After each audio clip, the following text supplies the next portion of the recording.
Free your mind.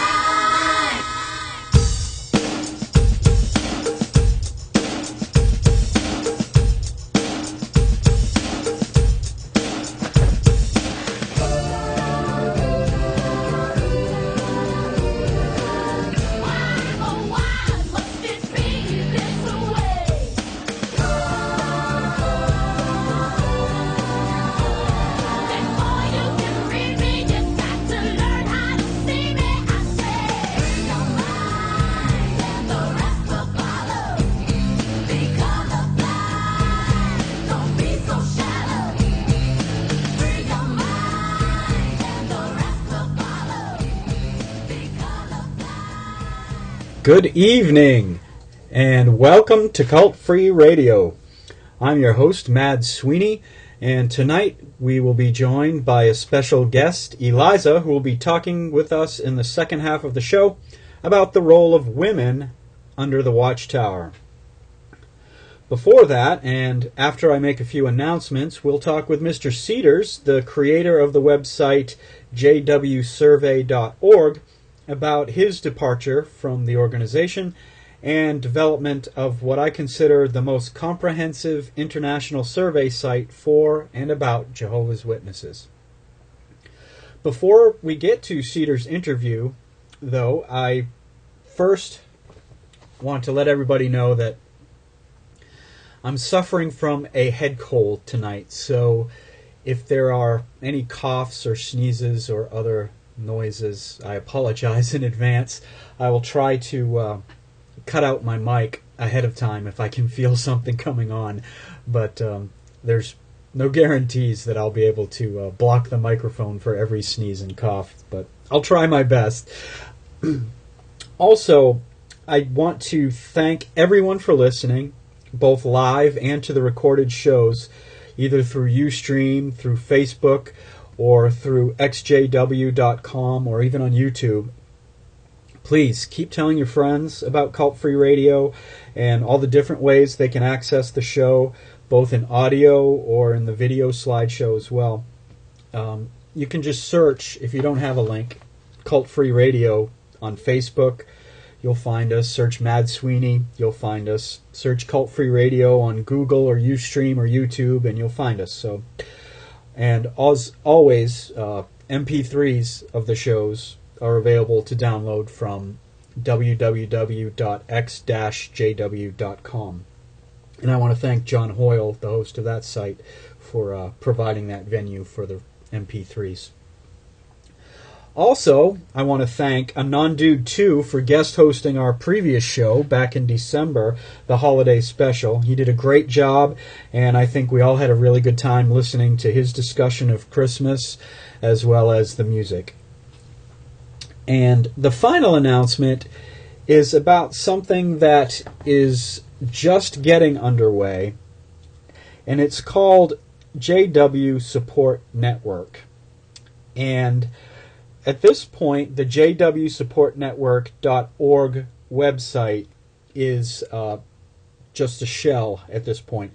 But it's being developed in order to help and support people, promote recovery for people who have questions or doubts about the Watchtower organization, who have been disfellowshipped from Jehovah's Witnesses, who may have disassociated from the organization, or who have become inactive in the religion. And its goal is to help with information and to use combined knowledge, experience, and love of many to be a point of contact, educational resource, and a set of helping hands for assisting Jehovah's Witnesses and former Jehovah's Witnesses with the transition from being indoctrinated followers of the Watchtower to being independent, free-minded individuals. So please keep an eye on that site, jwsupportnetwork.org, and there's going to be a listing of local representatives from across the world, across the United States and Europe so far. We have some other contacts in Africa, Australia. So when we get all that up, that'll be available. So keep checking. jwsupportnetwork.org. Now, speaking of websites, since this is a web show, I tend to be talking a lot about other websites. And tonight we're going to talk about the relatively new website JWSurvey.org. They've been collecting the opinions of Jehovah's Witnesses, ex-Jehovah's Witnesses, and acquaintances of Jehovah's Witnesses for the last several months on a number of topics relating to the Watchtower.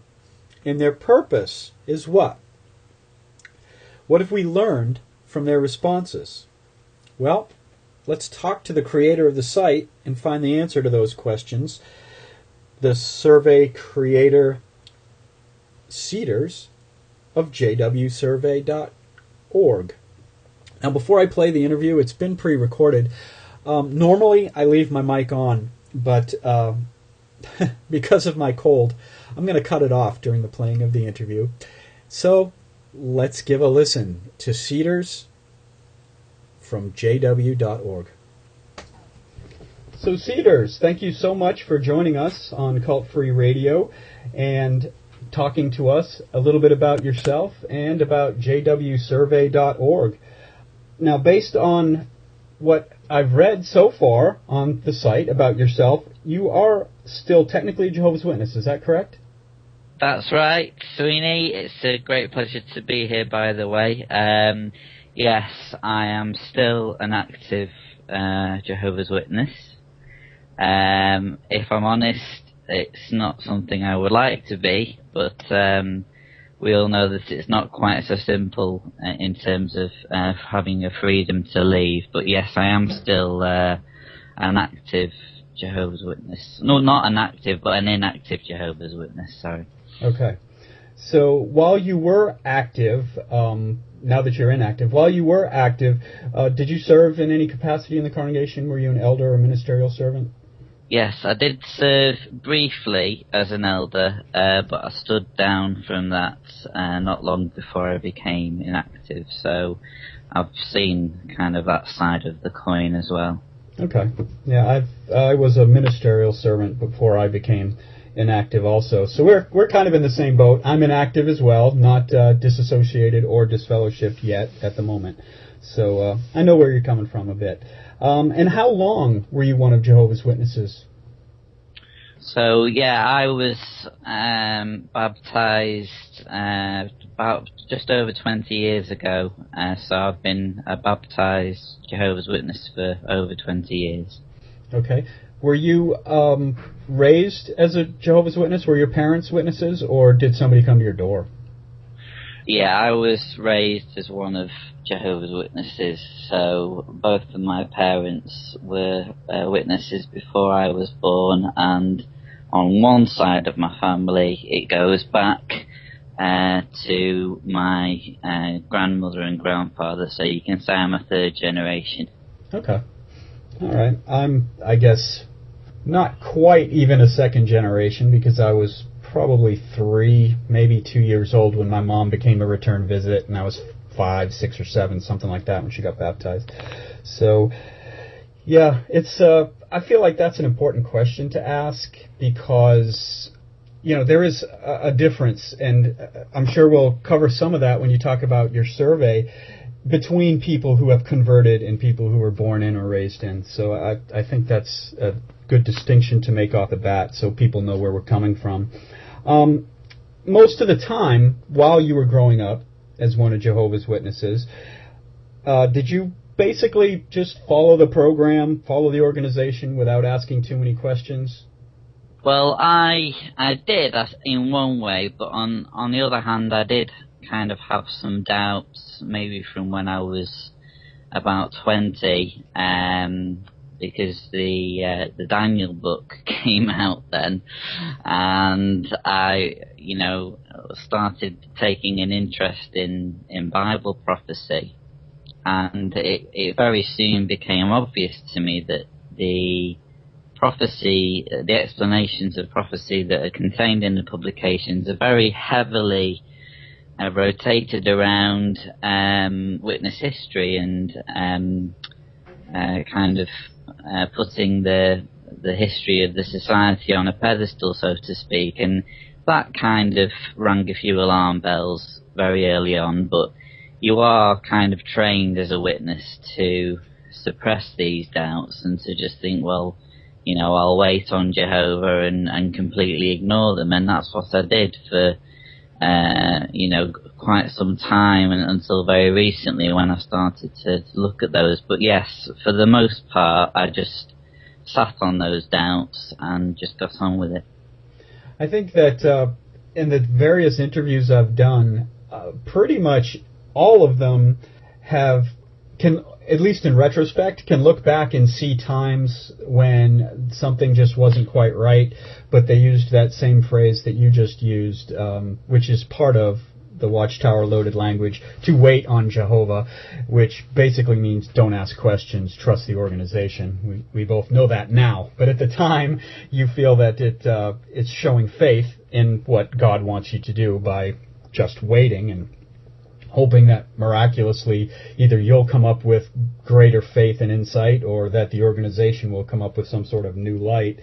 So eventually, though, those questions build up and they're too much.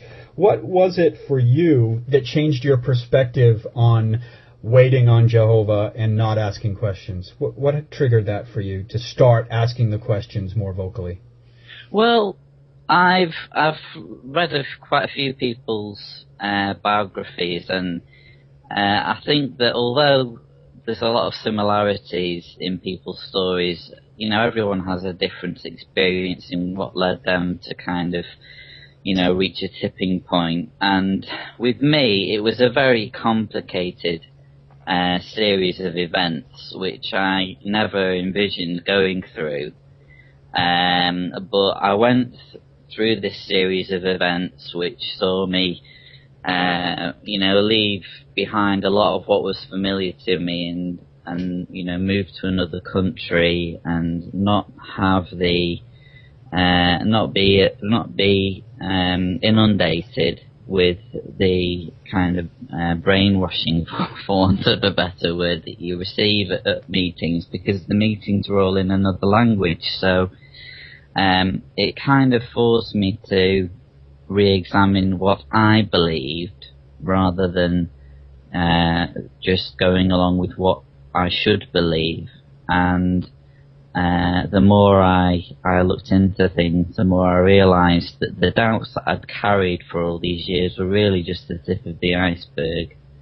And in many ways I'm still finding out, fresh things that I think, wow, I never knew that before. So, it was very much a tipping point that I reached through a very kind of specific series of events, really. I can't really nail it down to anything in particular.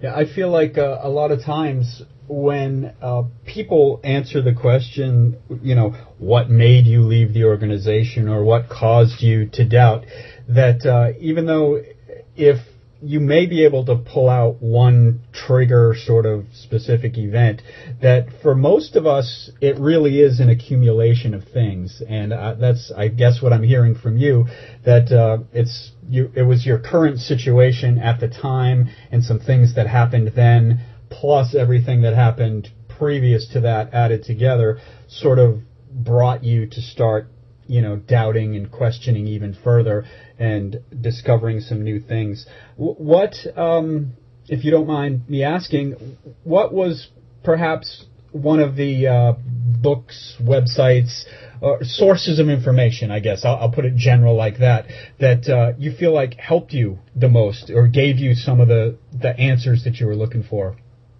Well, I was very nervous about looking into any kind of information apart from the Society's publications, like many witnesses. Even though I knew that there was something wrong, it still didn't sit well with me to, start looking on websites and start, looking up books. If I'm honest, probably the first port of call was Wikipedia. And I was able to kind of look at the Society from the world's objective. So Wikipedia doesn't have a vested interest in whether the society does well or fails. It's just there to, report on facts. So I read a few things on Wikipedia, and that in itself started me down the road of asking questions. One of those things was the fact that although the governing body calls itself a representative of the faithful and discreet slaves, they don't actually talk to them. And that's a very simple thing that's conveyed on Wikipedia, but you never really think of it as a witness.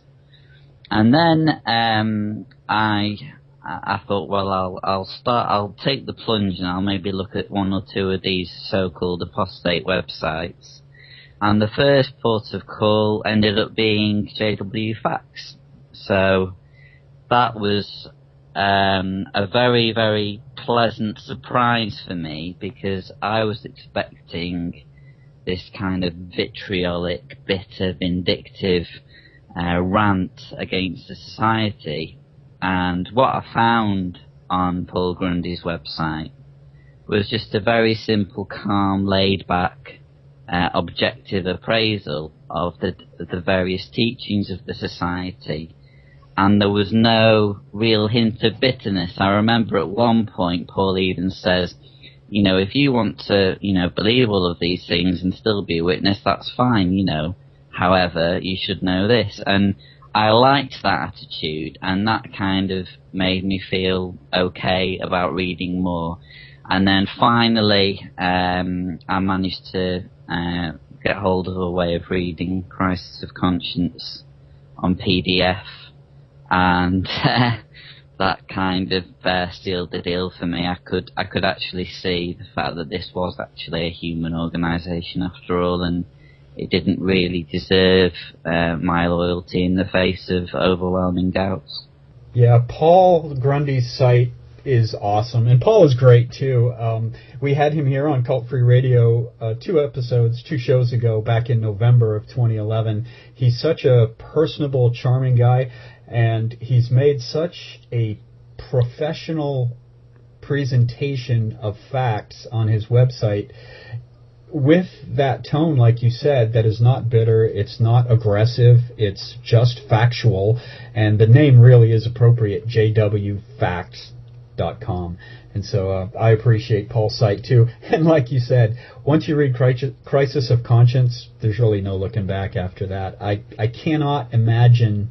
I'm sure there's somebody who's still an active and faithful Jehovah's Witness who has read the book, maybe, but I can't imagine how that's possible. After I read the book, there was certainly no looking back after that either.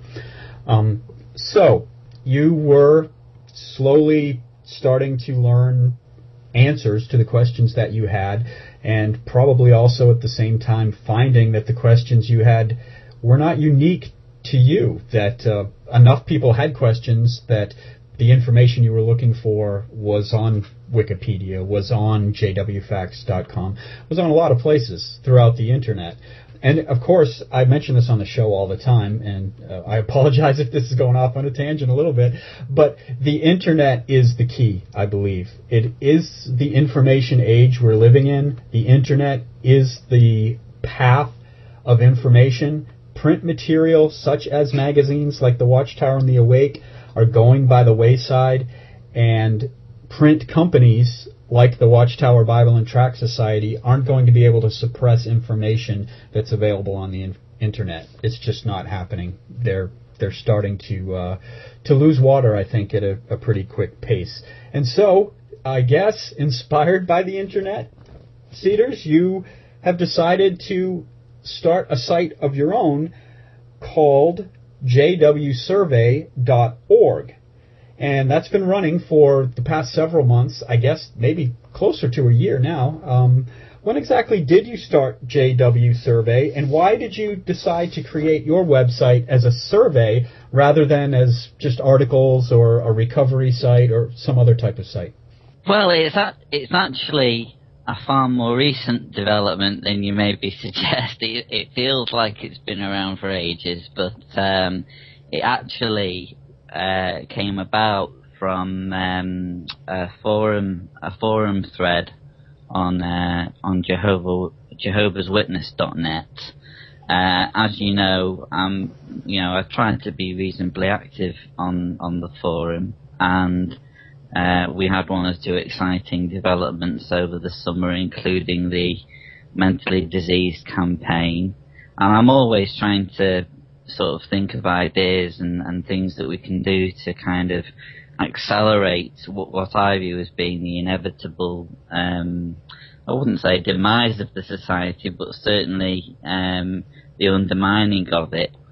And one of the ideas I had was, I've checked the date, it was the 17th of September. I just put a thread online and said, should we have a survey? Should we have an online survey of Jehovah's Witnesses? And things kind of snowballed from there. I first of all experimented with a Survey Monkey account, but it very soon became obvious that would be a kind of costly road to go down.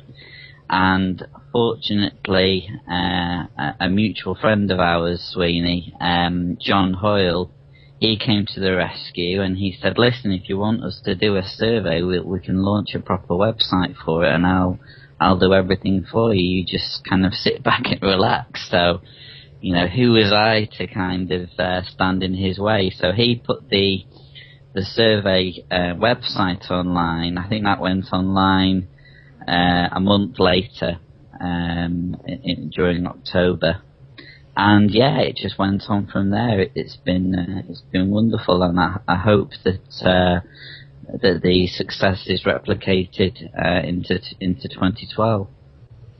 Wow, you're right. I felt like it's been almost a year. For some reason, I felt like it had been going on since last spring and through the summer, but just since October. And it really has become, I think, at least to me, something that I look at on a regular basis and something that people know about, which I think is great. That's awesome. But how's your perspective? How do you feel like it's working out so far, these first few months of having the survey? Well, considering it has been going for such a relatively short period of time, it's done very well. The 2011 survey closed on 1,118 responses, which, considering you're talking at just over 3 months, that's quite a healthy figure. It's not mind-blowingly huge, but it's a decent, it's a fair crowd of people who've all been voicing their opinions. And just the way I view it is just the very fact of having a website where normal Jehovah's Witnesses and those that have left can kind of have a voice where previously they had no collective voice. I just view that as being very worthwhile. I agree. I think that it's important for people to know that they can just say something, that they can respond to these questions, because there is really no sort of democratic process, no polling process, not even any way to gauge the mood or the feel of the congregation inside of Jehovah's Witnesses and the Watchtower. It's all based any sort of information the upper levels have of the condition of the flock is based on word of mouth, passed up through various channels, through first gossip, then the elders, then the circuit overseers, and then on up into the branch. And so really those leading that organization don't know how the rank and file witnesses feel. And for a long time, neither did we. We could make guesses and inferences and make assumptions, but the survey, I feel like, gives people a real opportunity, both active or inactive, or anybody who wants to click on the survey and take it, to give their opinion on these questions. So I think that is great. You mentioned 1,118 responses, and how that's some people might think, well, that's not huge. But, when you look at surveys and polls from actual polling groups, Gallup or Pew Research or any of these polling groups, they generally run their polls at around 1,200 responses, and with that number of responses, they feel like they've got a pretty good handle on the demographic. They can make inferences based on that many. So, I feel like if you're getting over 1,000 responses to a survey, you can get a fairly good idea, at least of the people responding. Of course, it's not scientific because it's a voluntary survey. It's not, randomly sampled and all that kind of thing. But I think it's a good number. I really think it's great. So, do you find, are you looking at site statistics through analytics or some other program to tell you how many people are visiting the site? Because if you have that many responses to the survey, I would think you might have lots more who just visit to look at the survey and look at the results. Can you tell me something about those kind of numbers? Well, I don't check the numbers religiously. Every now and then I'll get an email from John Hoyle saying, "Oh, have you seen how many visits we've had?" And it'll be, interesting, to see. But basically, I've looked at the statistics before coming on this show, and I think it's fair to say, as an average, that we get about 1,000 unique visits every month. Which, considering, as I say, we've been going for such a short period of time. I mean, I've dealt with websites myself, with my own kind of employment, and I can tell you that, if you had 1,000 people visiting your website every month, depending on what you were doing, you'd be a rich person. And obviously we're not in it for money, we're just in it for opinions, but it's nice to know that there is, a reasonably regular amount of traffic coming through, and I can only see that figure improving, and, you've got to start somewhere. I think it's great.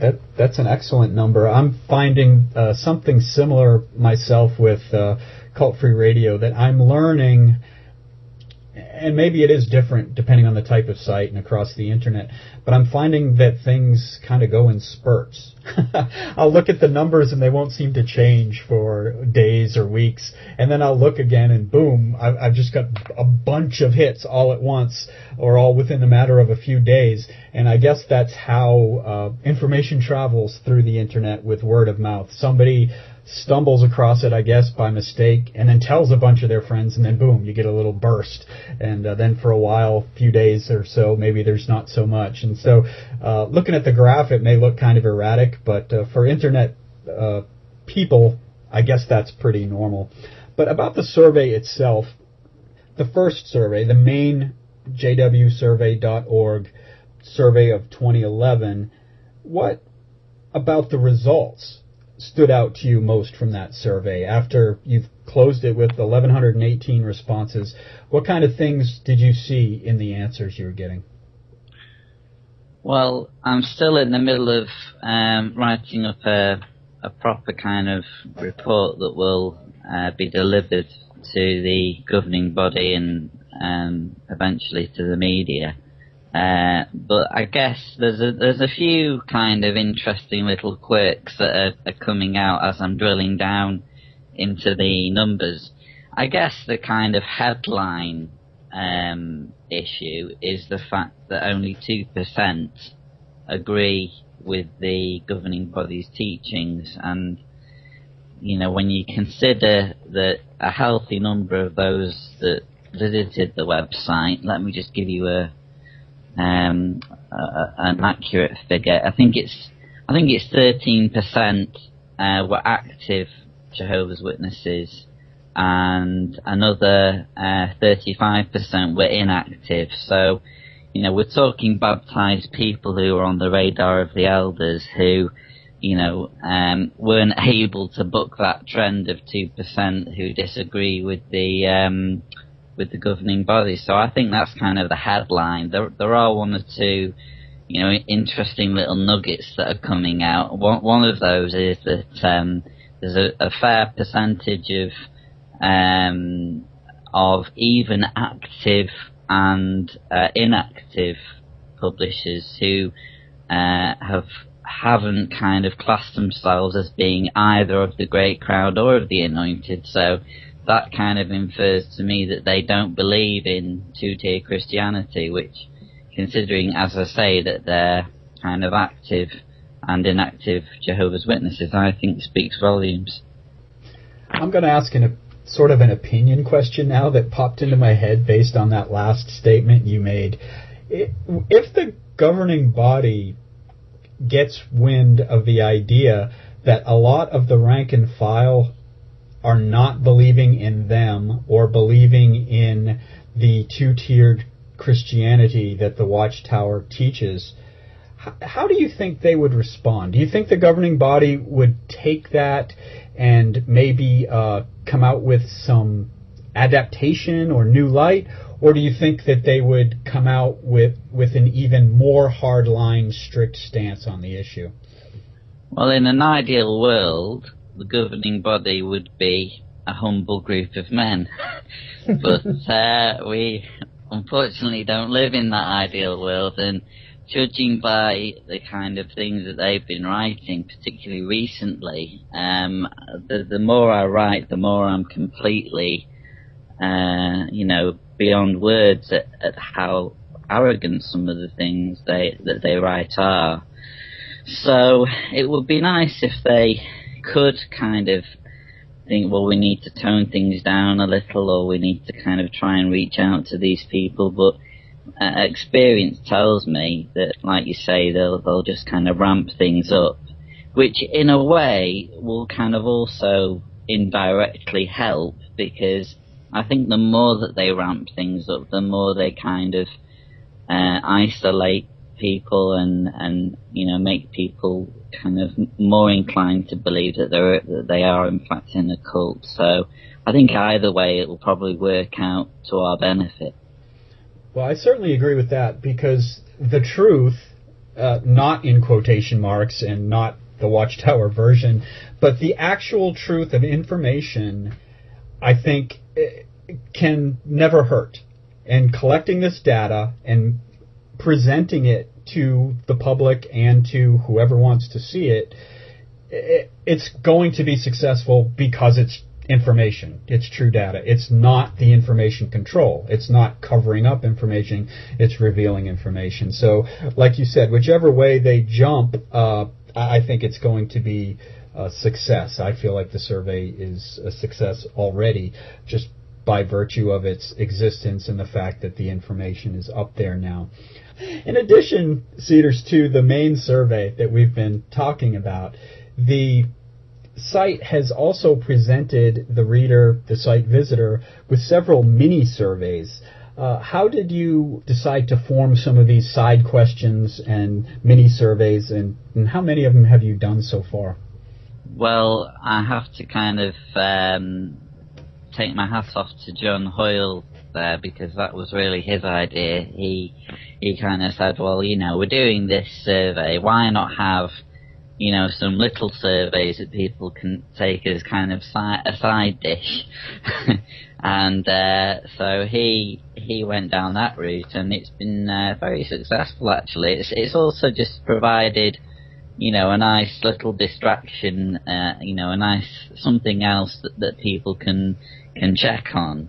So it also means that we can kind of respond quite quickly if there is like a pressing development that comes out. We can kind of respond by launching a survey that is very kind of specific to that scenario. And we've been able to do that as well. So I really have to kind of credit John Hoyle for that idea. It was a brainwave.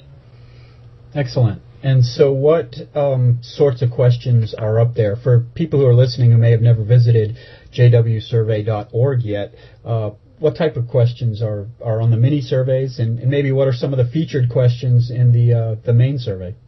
Well, we have only about 3 or 4 mini-surveys on at the moment, and as I say, that's mostly because it's still a fairly new website, but we the first one that went on was the question, who is the faithful and discreet slave?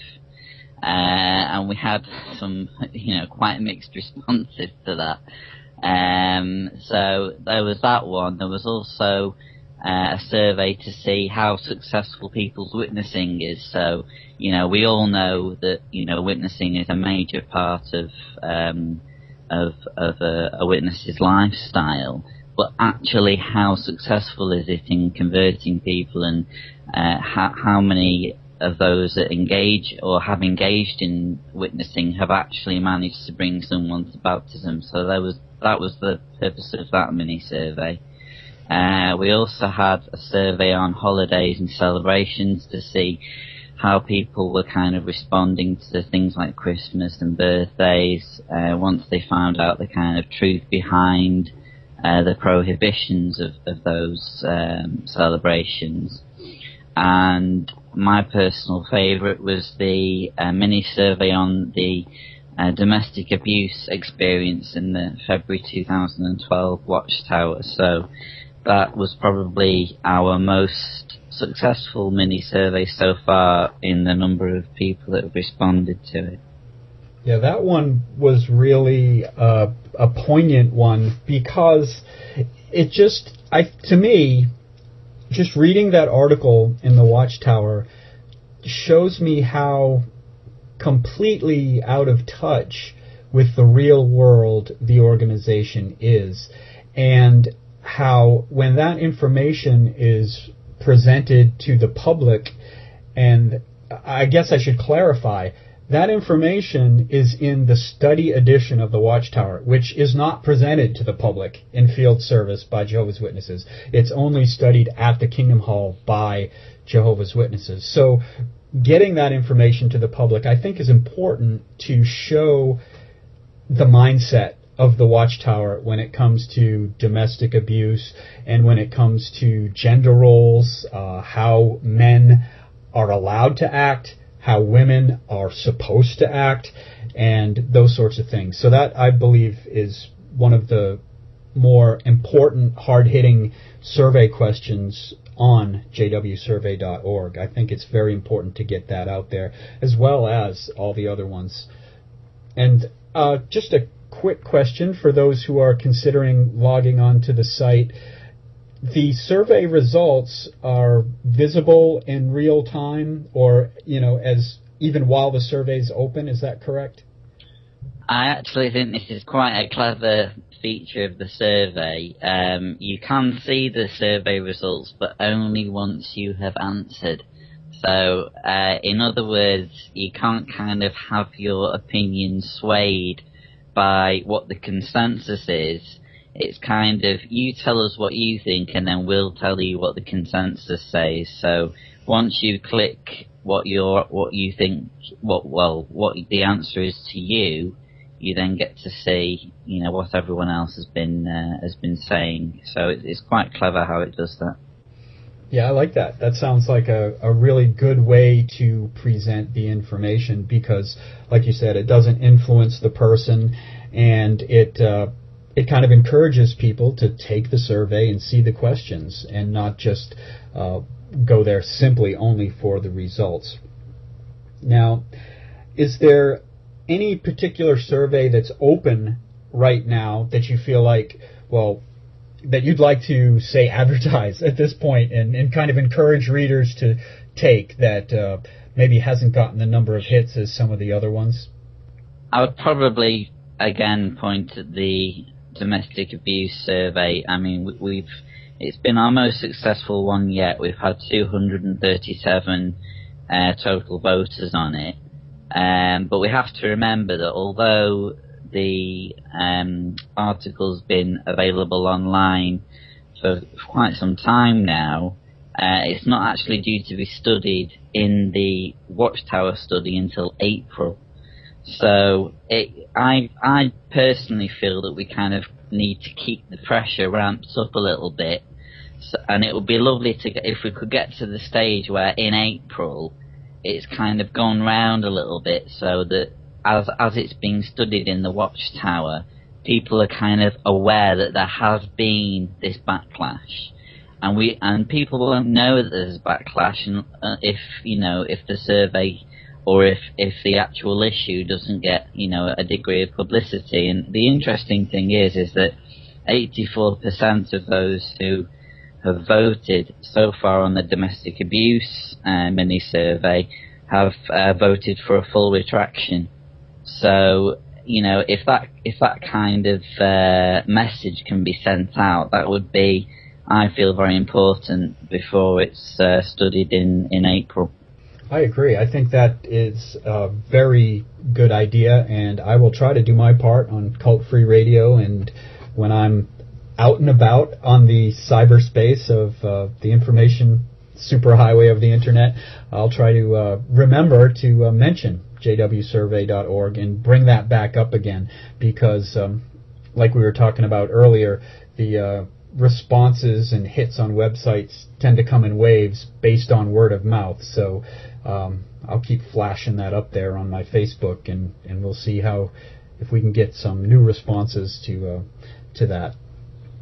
Now, I used the word blog, I think, a few minutes ago when I was referring to the different types of website options you might have had when you were thinking of making a website, when you decided to make a survey site as opposed to an article site or a blog site. Well, something that has grown out of your survey site is kind of a personal blog of your own, and it's based on some of the survey topics. And I've enjoyed reading your personal perspectives and introductions to the topics of the surveys. What made you decide to add those sort of, maybe I'll call them mini articles, to go with the mini surveys as opposed to just straight questions? Well, I enjoy writing, as some of you may have kind of figured out. And I very kindly had a blog given to me on JWStruggle.com. So I've been doing a bit of writing on there.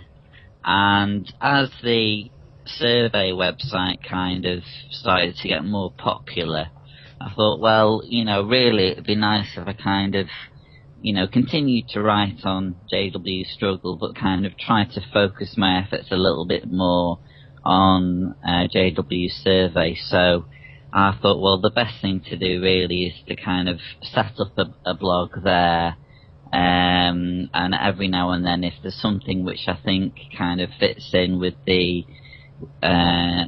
with the JW Struggle website, I'll maybe volunteer a blog for them. But yeah, so it's kind of a little bit like I consider myself a little bit like Diana Ross to the Supremes of JW Struggle. So I've kind of gone solo a little bit, and we'll see how things go.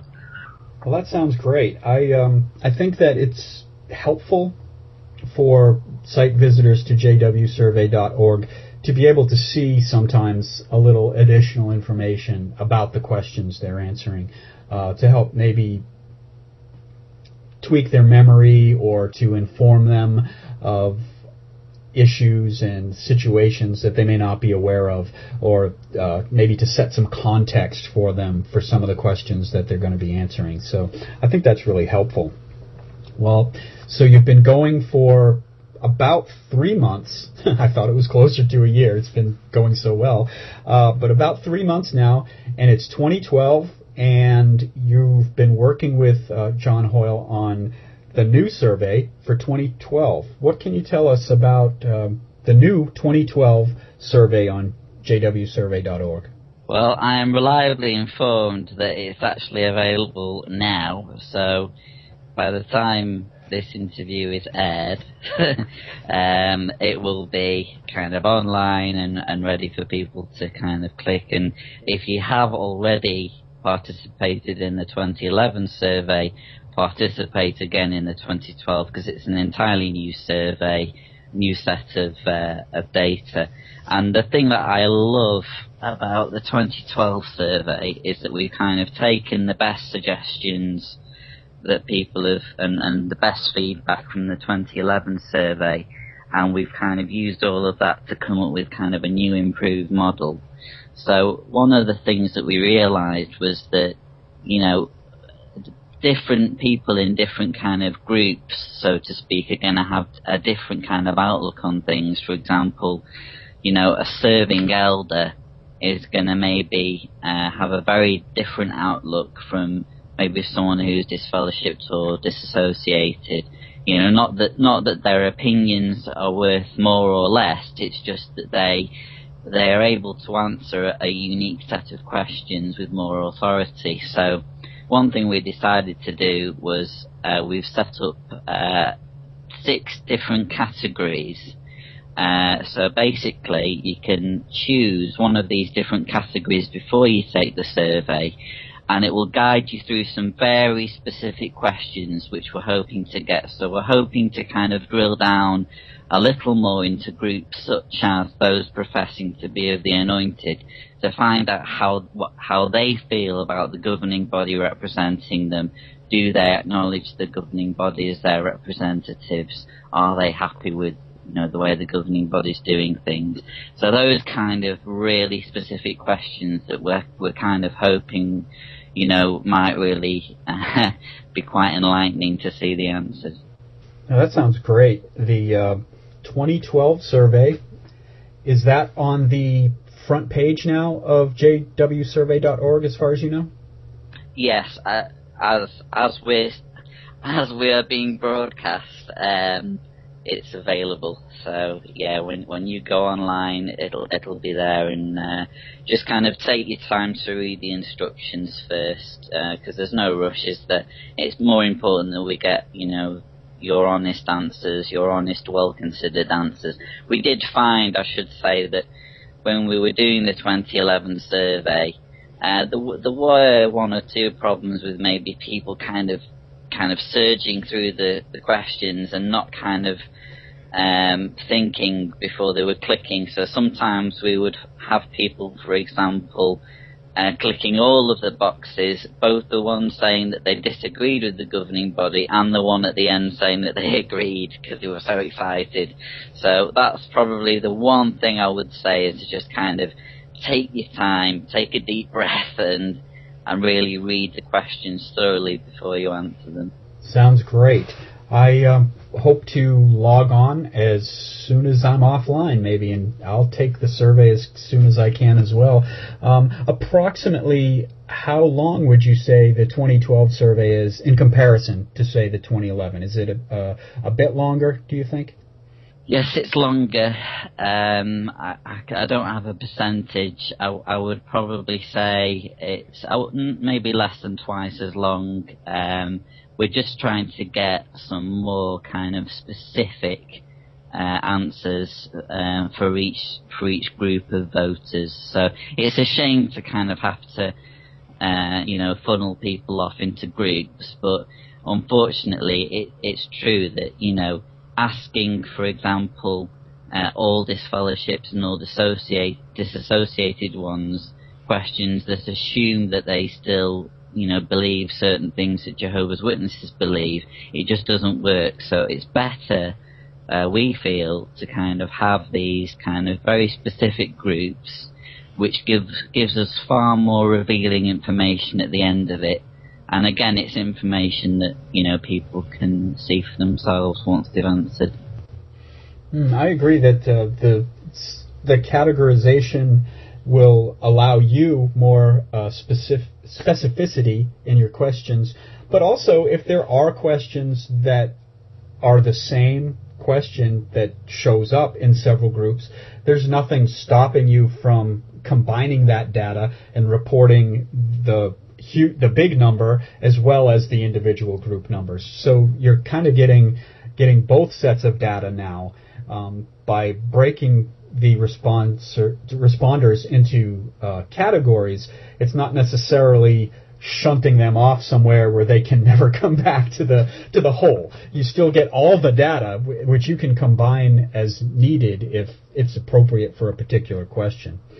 Yeah, that's exactly how we're doing it. So there's the specific questions which are kind of specific to the category, but we also, at the end of it, the questions will all be the same. So, for example, all of the questions on what elements of the governing body's teachings and practices do you disagree with, those will be the same for everybody. So that means that we can kind of then combine all of that data at the end of it and still have some very, healthy numbers to kind of show support or lack of support for the governing body's teachings.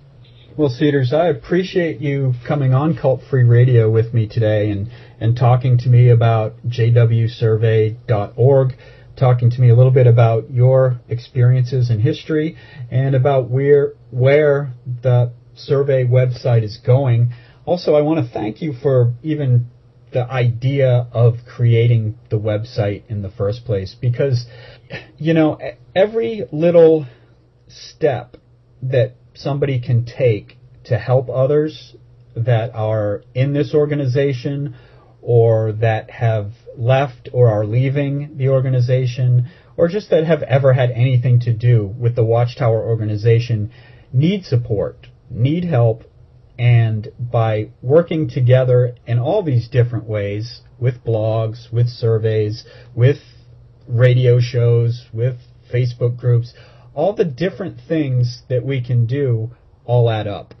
And I think sometimes it's easy to feel like, who am I? What can I do? Well, you can do a lot. Everybody can do a little bit, and add it all together, there are a lot of us out here. And I think that we can be successful in helping people to free their mind and learn to think rationally, reasonably, and independently, and break free from the mind control that they've been under for any number of time. So I thank you, Cedars, for the website and for talking to me this evening. Thank you.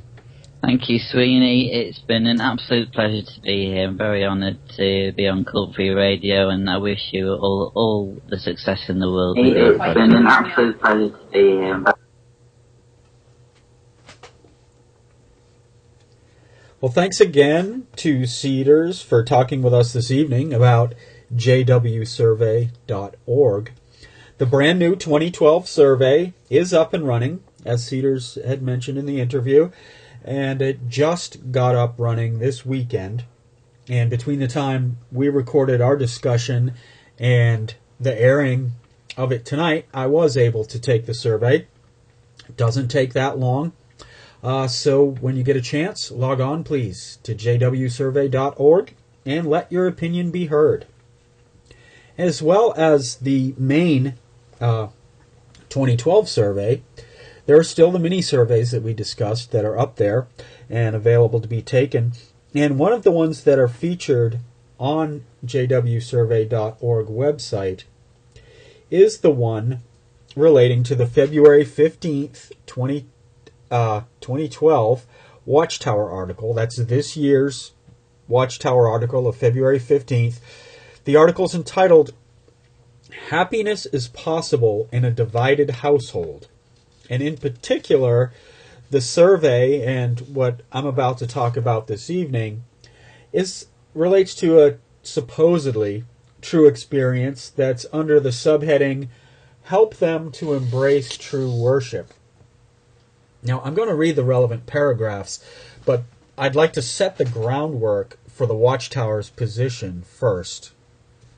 Now, every study article in the Watchtower has a set of review questions that the congregation looks at first, which kind of outlines the main points of the article under discussion. These also very often mirror the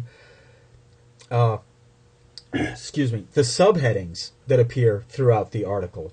Now, in this particular article, the second review question asks, how might a Christian, which means how might a Jehovah's Witness, help unbelieving family members embrace true worship, which means become a Jehovah's Witness.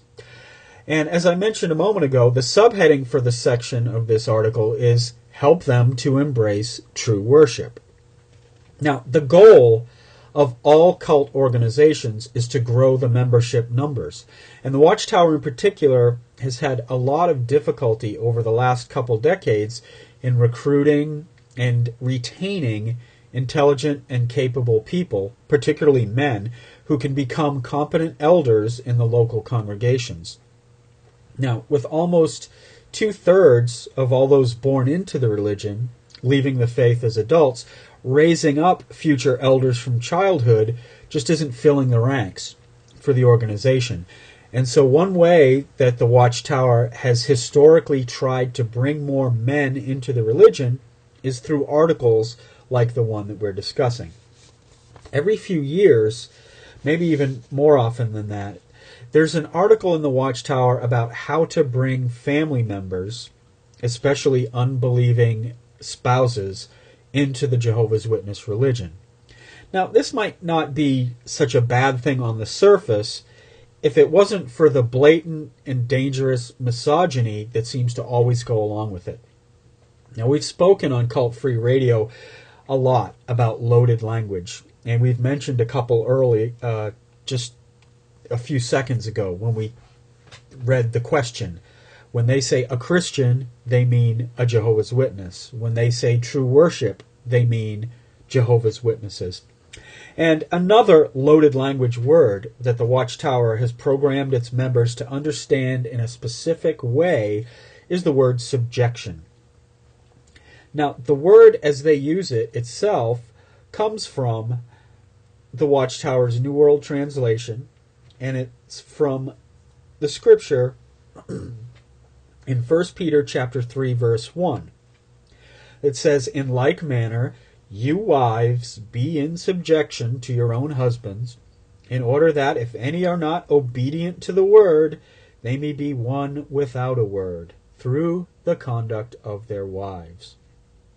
And a couple other Bible verses that Jehovah's Witnesses and the Watchtower use to inform their interpretation of this view of subjection and submission are 1 Timothy chapter 2, verse 11 and 12, which says, "Let a woman learn in silence with full submissiveness.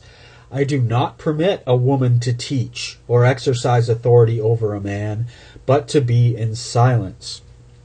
And also, they like to use 1 Corinthians chapter 7, verses 12 through 16, explains to a Christian wife not to leave her unbelieving husband as long as he's still willing to have her. And so the way these verses are interpreted by the Watchtower organization and Jehovah's Witnesses leads women in the religion to view themselves as lesser people than men, not as equal individuals worthy of holding their own opinion with equal weight as a man, but as really little more than servants, servants to their husbands and servants to the recruiting desires of the Watchtower organization. Well, now, because women in the Jehovah's Witness religion are taught that they need to submit to men, to be subjects of their husband, like people are subject to their government or to a king, and also to keep quiet, they're put in a precarious and dangerous situation. And the strongest and worst reason that Jehovah's Witness women are in danger is because Jehovah's Witness men are being taught this very same thing about women, that they are less than men, that they are commanded by God to submit to men, and that they're to keep quiet around men, submissive subjects to the men in their lives. So if a woman believes that about herself, and if the man or men in her life believe that as well, they're going to behave in ways that affirm that belief. We've spoken on Cult Free Radio about cognitive dissonance many times, and about how cult organizations use thoughts to control behavior, and they use habitual behaviors to control thoughts and emotions. Well, that same principle works in this case as well. Being taught these things, they act them out. And so many bright, beautiful, intelligent women are never even considering that exercising freedom to think, to feel, and behave as they will. It's tragic to visit with Jehovah's Witnesses at a cookout or other sort of social gathering and see someone, a woman who is clearly capable of success in education or in business or in career, laboring away in the kitchen while her janitorial husband with an IQ 30 points lower than her is out on the back porch yucking it up with his window washing buddies. And there are dozens of these sorts of pairings in every single congregation of the more than 100,000 congregations in the world. So there it is. Women are not allowed to progress within the congregation as ministerial servants or elders, and the vast majority of them also aren't allowed to progress outside of the congregation in education and business and career either. But the danger gets worse. With this background on the Watchtower and Jehovah's Witnesses' view of women, let's look at the latest of these types of articles, the February 15, 2012 issue of the Watchtower that I mentioned a few minutes ago.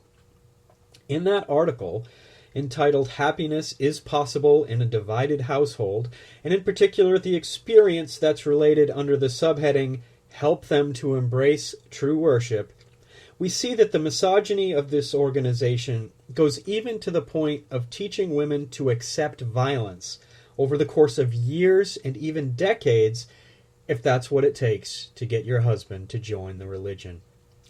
Paragraphs 10 through 12 of the article read as follows. The Apostle Peter provided inspired counsel for Christian wives living in religiously divided households. Be in subjection to your own husbands, he wrote, in order that if any are not obedient to the word, they may be won without a word through the conduct of their wives, because of having been eyewitnesses of your chaste conduct, together with deep respect. That's 1 Peter 3, verses 1 and 2. A wife may be able to win her husband over to true worship by being in subjection and showing deep respect for him, even if he treats her harshly. Likewise, a believing husband should conduct himself in a godly way and be a loving head of the household, despite any opposition he may encounter from his unbelieving wife. Many modern-day examples illustrate the value of applying Peter's counsel. Consider the case of Selma. When she began to study the Bible with Jehovah's Witnesses, her husband Steve was not pleased. He admits, I became angry, jealous, possessive, and insecure. Selma observes, even before I got the truth, living with Steve was like walking on eggshells. He was hot-tempered. When I started studying the Bible, this characteristic intensified. What helped? Pardon me for 1 minute. Okay, thank you.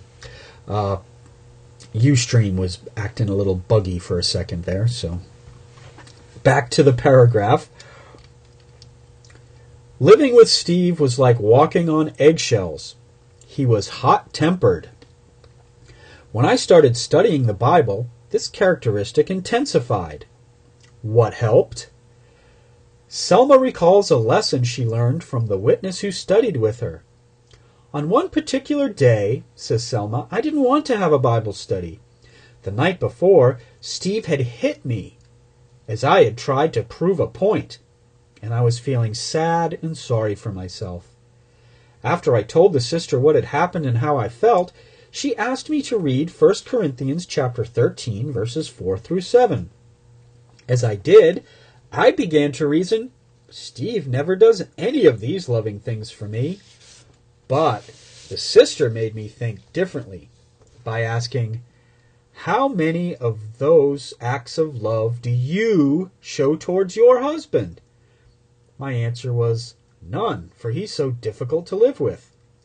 The sister softly said, Selma, who's trying to be a Christian here, you or Steve? Realizing that I needed to adjust my thinking, I prayed to Jehovah to help me be more loving towards Steve. Slowly, things started to change. After 17 years, Steve accepted the truth. End of quote. Well, isn't that special? How many things did you find wrong with that story? Of course, there's the loaded language that's always used in the Watchtower, calling the religion the truth and true worship. And we already discussed the fact that the important thing isn't the health, safety, or happiness of the woman, but rather getting the man to join the religion. But worse is what they're telling women to suffer through in order to win the man over to the religion. They say a wife may be able to win her husband over to true worship, in other words, get him to join our cult, by being in subjection and showing deep respect for him, even if he treats her harshly. And they don't leave it at that, which would be bad enough. They go on to give the experience of Selma and Andre. That would be Selma and Steve. Selma's husband Steve was described as hot-tempered, and she says living with him was like walking on eggshells even before she started her Watchtower indoctrination. So this guy's a jerk, and he's abusive.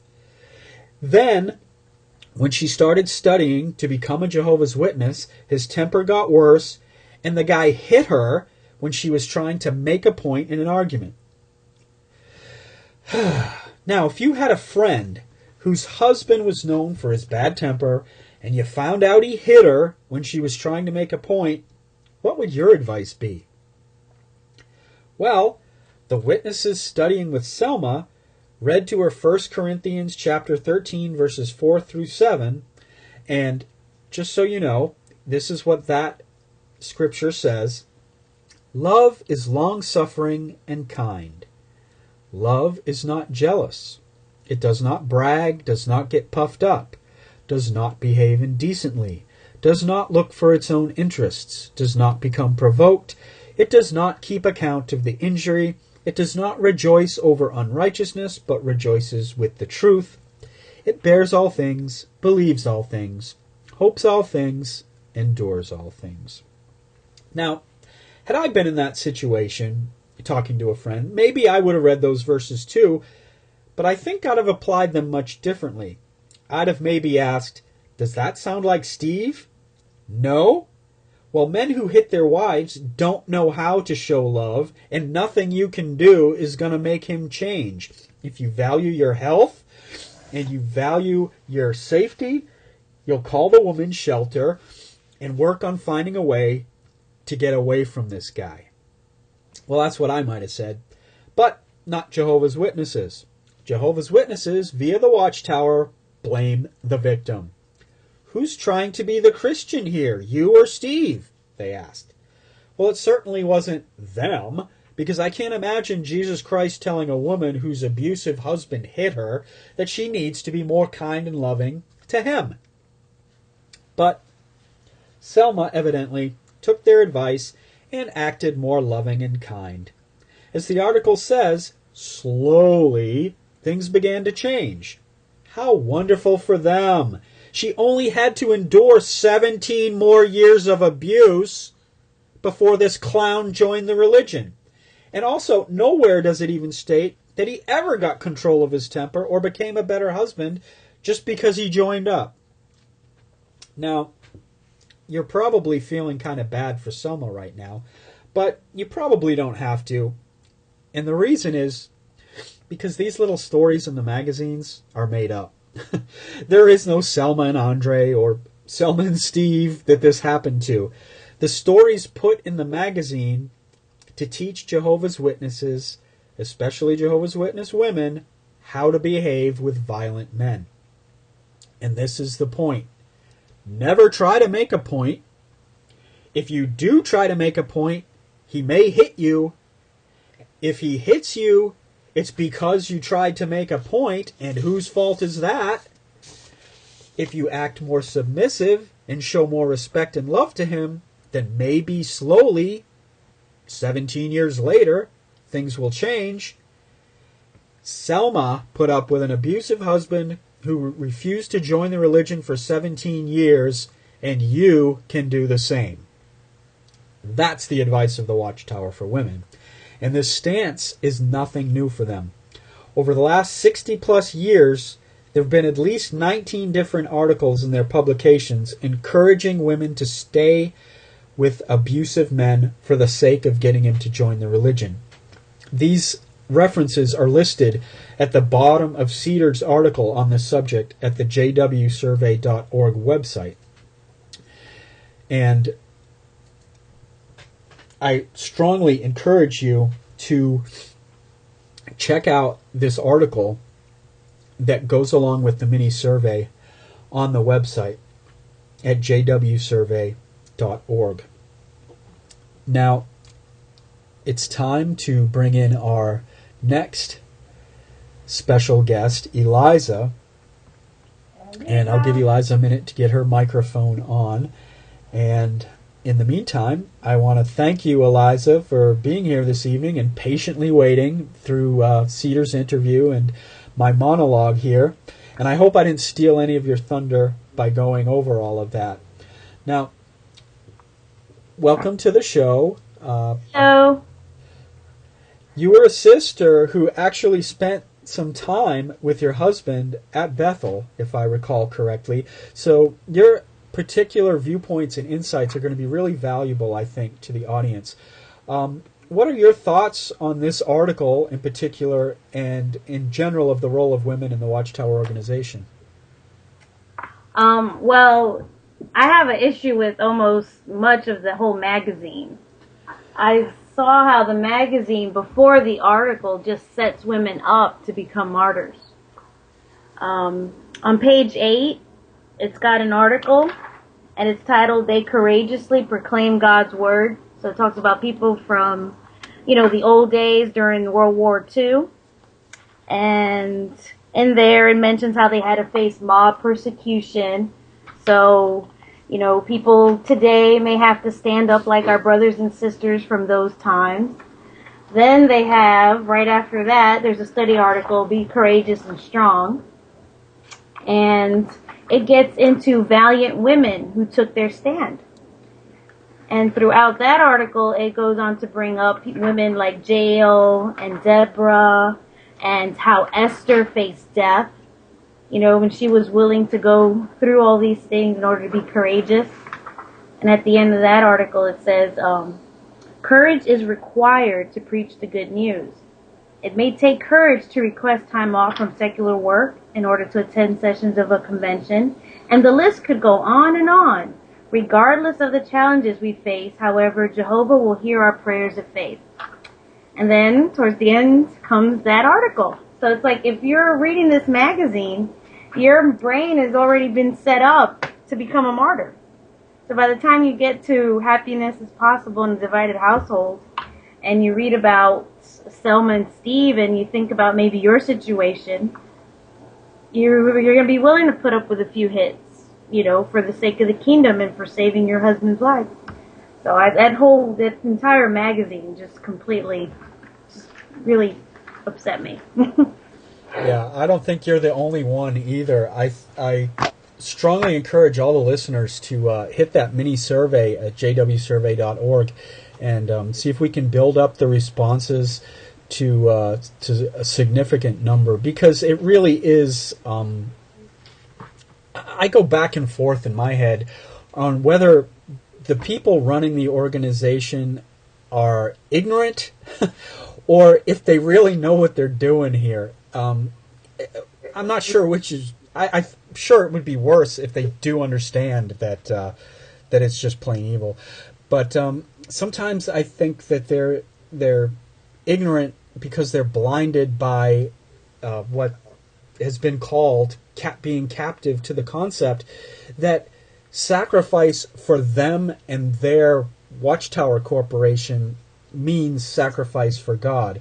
But it's really not the same thing. In your personal experiences, what have you seen and felt as a woman in the organization? You bite your tongue a whole lot.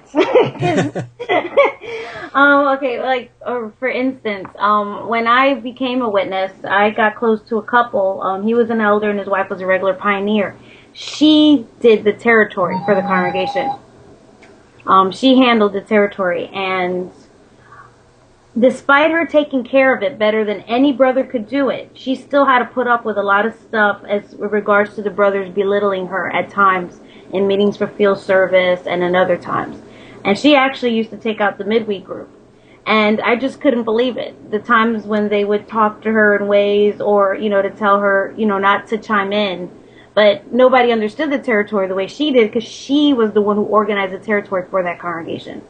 And yet, they would talk, they talk down to her at times or tell her, well, yeah, we'll take care of it, when she was trying to explain to them how to read it. It just, I couldn't, that was from the beginning when I first became a witness. That was like 15 years ago. And then there was just going to Bethel. So many girls wanted to go as well. And when you got the announcement at the district convention, they always just said young men. And then when I got to Bethel and I noticed there were some women, single sisters in Bethel, they all only got in because they had a certain skill. But they would never encourage it. So me and my little being outspoken, I used to tell the women, the sisters that I would meet up with, go ahead and apply anyway. Just go to the meeting. I would always start up trouble everywhere I went and tell them, go to the meeting at the district convention because, it's just go to and put in your application because it doesn't seem fair. And there are single sisters and there were what they called commuter sisters at the time. These were local pioneers who not only pioneered, worked part-time, but then they gave free time on top of that to work at Bethel. And at times their overseers would just walk all over them because not only were they girls, but they weren't full-time Bethelites.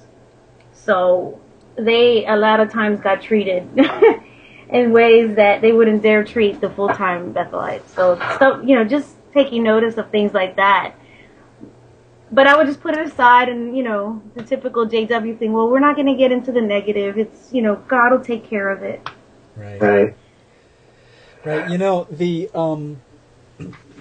The point you made about the sister that did the territory, what I find interesting about that is that even though she did the territory and everybody knew she did the territory, it's almost certain that a brother, probably her husband, was actually assigned and given credit for when things were done. And I know so many times when a guy is assigned to handle the accounts, his wife helps him do the accounts at home. In fact, lots of times does it herself because he can't do it. And still, she doesn't get the credit for it. And so I think that's a pretty common occurrence throughout the organization. Well, I'm sorry. Hello? I really appreciate your, excuse me, your perspective on Bethel about how the workers who don't live there are treated differently than the ones who do. Yeah, well, with regards to her husband, who's like my dad, I will kind of defend him a bit. He was not assigned. Every brother they had assigned to do it just botched it up. And he actually volunteered his wife. He says, look, there's nobody who can handle organizing things like my wife. So I will stick up for him because I do know he was one of those rare elders, who all the sisters would turn to because nobody else would listen to them. Mm-hmm. But during the meetings for field service, when he wasn't around, was when the other brothers would take the time to talk down to her. So she'd go home and cry because I ended up living with them for a while. So I was privy to a lot of stuff. And, she'd go home and let him know I couldn't, believe how he talked to me. And he wasn't one of those elders who actually took it. He was always getting threatened with being deleted. But if it wasn't for him in that congregation, I think the sisters would have totally been completely steamrolled over because he didn't put up with a lot of that. But the rest of the elders in that congregation at the time, it was not good.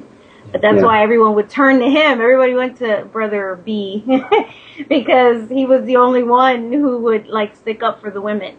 But then he was accused of being a philanderer, or they would always insinuate that he was having relationships with all these other sisters and stuff, including myself, because the sisters just tended to flock to him because he would defend us.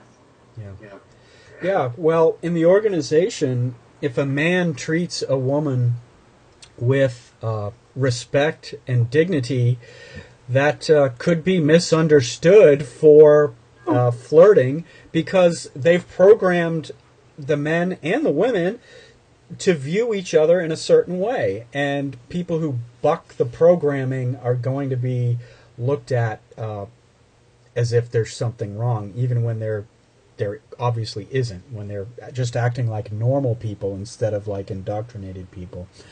I wanted to ask you a little bit about also your YouTube address. I wanted to make sure the audience knew your YouTube channel so that they could listen to some more about what you have to say.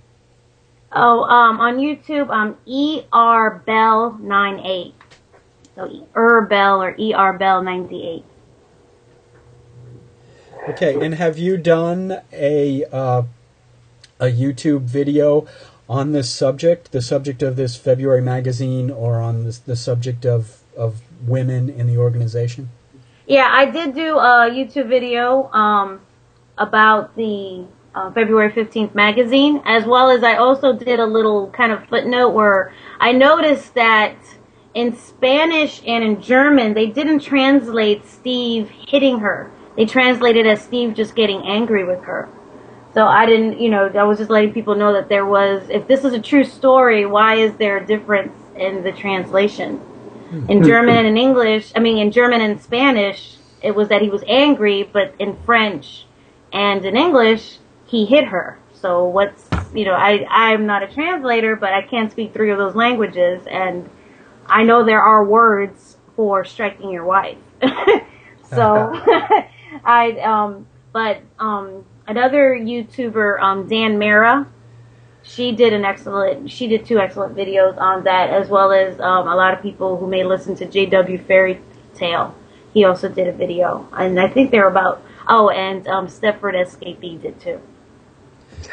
So this topic is really getting a lot of attention and notoriety because it's so far out of the mainstream of how normal people behave towards one another nowadays. I know that there are still in society a lot of strict fundamentalist religions and religious people.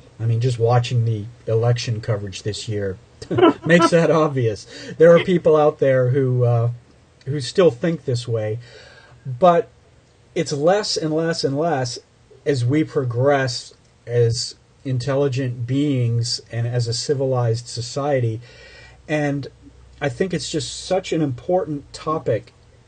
It's one of the top things that I think are really serious issues with the organization. One of the first things that bothers me is their stance on education and their misogyny, or their stance on how women are to be treated. And of course, when you put those together, think about how it feels to not only be a woman in the organization, but to be a woman who is not allowed to get an education or pursue a career. Maybe you'd like to speak about that a little bit. Yeah. But not pursuing a career, that goes across gender lines, but pretty much when you're a woman, you're expected either to marry or to get out and regular pioneer. Yeah. So if you're not pioneering, you get looked at like, well, what's up with you? You could be using your time for pioneering. And then it even goes into the, for the husbands and how they view their unbelieving mates. Because, I have a husband who's still a Jehovah's Witness, and I needed to figure out how I could gain more ground in regards to explaining my views on things with the kids, and not, how do you say, push them too much, since I'm trying to keep towards not triggering the cult think in him. Mm-hmm. So I found questions from readers from 2002. It's August 15th, 2002, pages 30 to 31, questions from readers on child training in a divided household.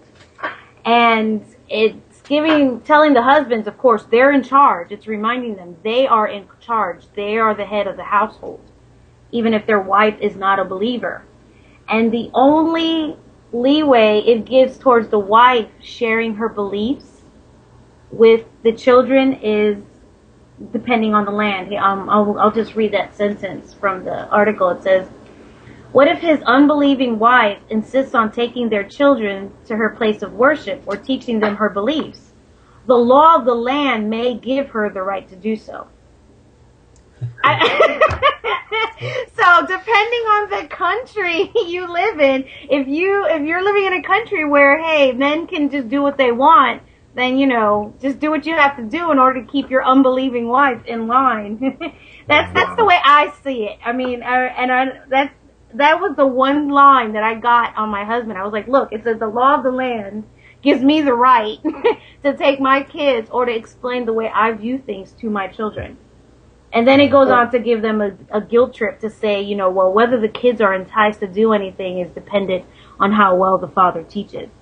And then towards the end of that article, it talks, it mentions how, this isn't really getting into women and just alone, but even men, it says that a loving mother would be obliged to take her children to the meeting since her husband wouldn't, may not want to watch them while she's off at a meeting. So it's just, it's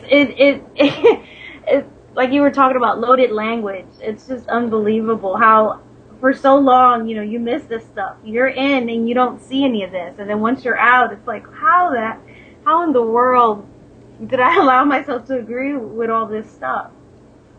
It really is amazing how powerful the occult mind control is, and how when you can step away from it and be away from it for a while and then look at it objectively, you see that everything is bent around either maintaining membership or getting new members.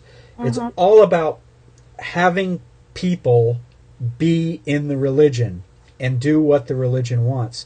It's really, even when they name the article happiness in a divided household, the happiness is a loaded word because to the Watchtower, happiness is being a Jehovah's Witness. It's not anything else at all. And so the sacrifices, the pain, the lack of support, it doesn't matter, because you have to do all those things to be happy, aka be a Jehovah's Witness. Yeah, this is a memory just came back to me now while we were talking about this. Thinking about back to my Bethel days. If a sister were to go around hugging or being overly friendly with the brothers, she's going to get talked to. Mm-hmm. But in particular, there were two governing body members who were known for flirting and hugging and kissing the sisters on a regular basis. Carrie Barber, my first week at Bethel, my first interaction with him, I'm walking in the hallways and I was lost. And I walk up to him and I'm like, excuse me. I'm thinking in my mind, oh my gosh, is this him? Is this the brother from, the Proclaimers book? Is he in the governing body? Because he was, older and more shriveled than in the picture. So I didn't recognize him at first glance. And I walk up to him and he's like, well, come closer to me, honey, come here. And I'm like, well, I'm trying to find my way. Get closer, get closer. I'm trying to find my way. And then he's like, where's my kiss? I was like, okay. So I give him a kiss on the cheek. And then he kisses me back. And he's like, okay, so what did you want, dearie? And I'm like asking for directions. Okay. And then he just called some random brother walking in the hallway. You, get her to wherever she's got to go. And I was like, okay, well, thanks. That was my first interaction. And then later, when we had a huge housekeepers meeting, after the meeting, all the sisters are lined up to just hug, and he's asking for everybody for a kiss. But he's telling everybody, don't leave any lipstick on my face. My wife doesn't like that. you know. And then there was Daniel Sidlick too. He he was known for hugging and kissing sisters on a regular basis, and I remember once calling his wife to ask her permission if I could give them dessert. And she's like, well, why would you call me first? I says, well, I know men, you know, if he's on a diet and he's not supposed to have it, you know, I decided let me call you. So she told me, you know, I used to live in the same building as her. So she's like, come upstairs and bring it to me. And when I brought it to her, she hugged me. She says, thank you so much for coming to me first. She says, all these women flirt and have the, you know, and think Dan is so dear and wonderful, and they just completely walk over me. They have, you know, they walk past me as if I'm nothing, and they don't recognize me. She goes, so thank you for showing me respect first and considering me.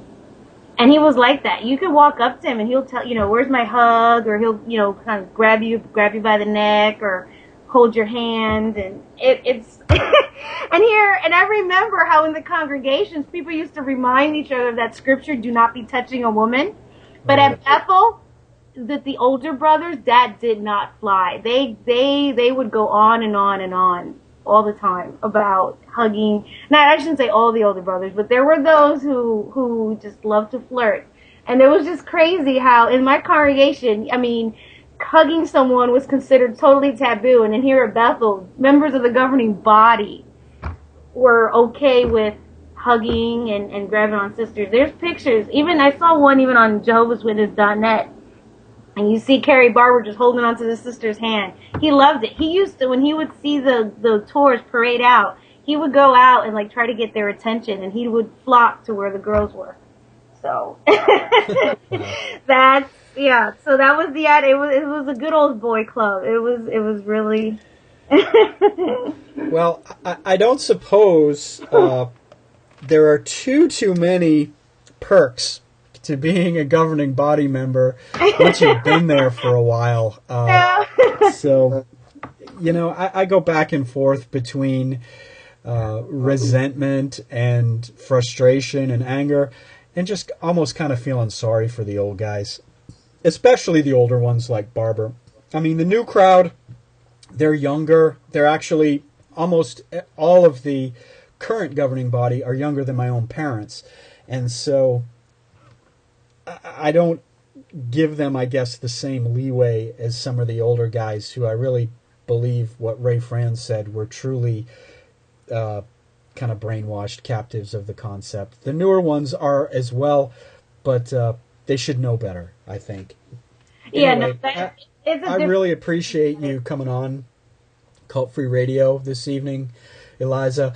I want to encourage everybody listening to check out ER Bell 98 on YouTube. Listen to and look at Eliza's videos, and go to jwsurvey.org, please, and fill out the survey for 2012, as well as the mini survey on this issue of how women are treated in the Watchtower. Eliza, before we close out for this evening, is there anything else you'd like to share with the audience? Everybody, if you can, just do something in regards to being aware. I know it's hard, you know, a lot of people just want to get on with their lives, but if you're the kind of person who wants to, like, pay it forward, whether it's filling out the survey or just letting, you know, tuning somebody in, I just can't believe how they can continue to get away with all this. And I guess, you know, it's a small religion, small potatoes, but there's just so much damage that's left behind, emotionally and mentally even, because of this. So it's like, if you can't just do one little thing, whether it's doing the survey or just passing the word to somebody else who's not aware of who Jehovah's Witnesses really are, it's just, I really think we need to raise awareness, because it's just unbelievable. Thanks. That's a really excellent point, because somebody used a phrase on the message board, Jehovah'sWitness.net, earlier today about each little thing that we do is like a steadily dripping faucet. And we may think we're only a drop in the bucket, but if we keep dripping and each of us does a small part, eventually it's really going to have a large effect. It's going to snowball. And I don't think any of us are under any delusions that we can single-handedly bring down the organization, at least none of us who are in touch with our sanity. But we can each do our part to plant seeds, to water seeds, to help people. And these little things do all add up. And I think a big key is not only to help people who are in the organization to see what's wrong, but to help lend support for people who are out of the organization, but maybe not by their own choice, or people who've been disfellowshipped, or people who have faded away but still have not done the research and learned the things that we know about the organization. So every person that we can contact and help in any way is useful. So I thank you, Eliza, for all the work you do on Facebook groups, recovery groups. I know you're going to be involved in the new JW Support Network. And so thank you very much for being here tonight and for everything that you do. Oh, no problem. Thank you for having me. Well, thank you, everybody, for listening this evening and for your patience with my sniffling. And I think I managed to go through the whole show without coughing into the microphone. So we made it. To close out the show, I think I will play a song that I played on previous shows. It's from one of the creators of JW Struggle, which was mentioned by Cedars. That's another good website of active, or at least current Jehovah's Witnesses to lend support. And they made this parody song, and we're going to close out the show tonight with Blinded by New Light. So everybody have a great evening. Oh, let me mention, too, I don't have a scheduled date for the next Cult Free Radio, but we're approaching memorial season, and so I'm thinking the most likely topic will be the memorial, partaking, the anointed, and the two-tiered system of the Jehovah's Witnesses. So stay tuned for that, and I'll keep everyone posted via Facebook and the message boards on the next Cult Free Radio. Here's Blinded by New Light. Good night, everybody.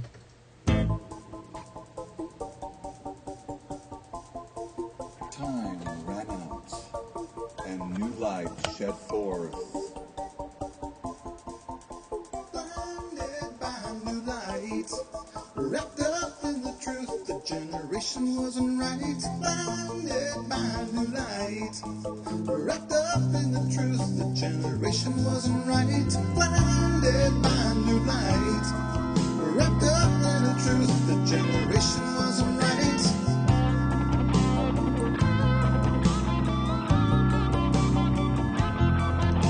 The GB and the thunder is preaching, people under saying we know this and that.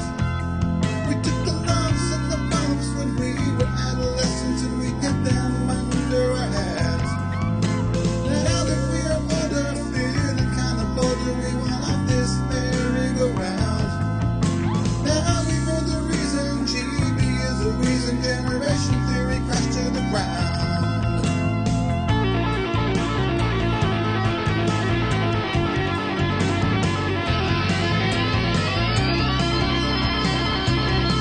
The generation crashed to the ground as we were blinded by new light.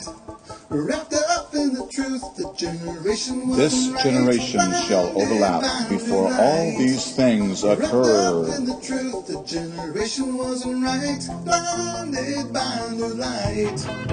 Wrapped up in the truth, the generation wasn't right.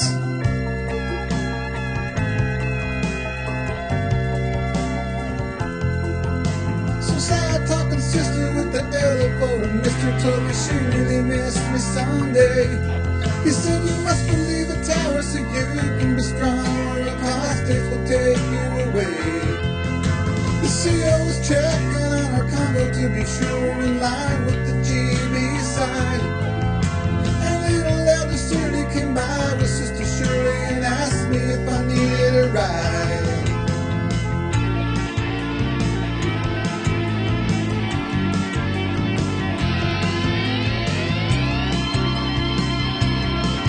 Generation crashed to the ground, and we were blinded by new light. Millions now living will die as they overlap in death. By new light. Wrapped up in the truth, the generation wasn't right. The Jimmy and the brothers preaching people understand. We know this, the generation wasn't right. We took the lumps and the bombs when we were adolescents, and we hid them under our hair. Generation wasn't right. Now that we are older, feeling kind of bolder, we want up this dreary generation wasn't right. Now we know the reason. GB is the reason. Generation theory crashed to the ground. This is a generation overlap. A generation overlap. Apostates are overlapping. This is a generation overlap. Apostates are overlapping. This is a generation overlap. A generation overlap. Despicable fools, they called us an apostate. Mentally diseased apostates overlapping. JWSurvey.com